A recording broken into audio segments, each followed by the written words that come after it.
Hi, to use Capture, you need to have two integrations installed. The first is the Chrome extension, and the second is the Monday app. Let's start with the Monday, and in the top right corner, click the icon for the Monday Marketplace. In the search bar of the opened window, type Email to Task Next. Click the Install App button and choose the workspaces where you want to use the app.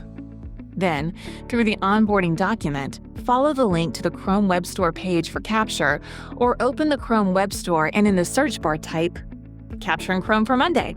Click the Add to Chrome button and wait until the extension finishes installing. Then go to any page and open it. Click the Connect to Monday.com button, then click Authorize. You'll see a notification confirming the successful installation. Now you can use Capture's powerful features. Switch to text edit mode, add visual elements such as highlights, shapes, and numbering, insert text directly on the screen, and even take screenshots to add them straight into your Monday tasks.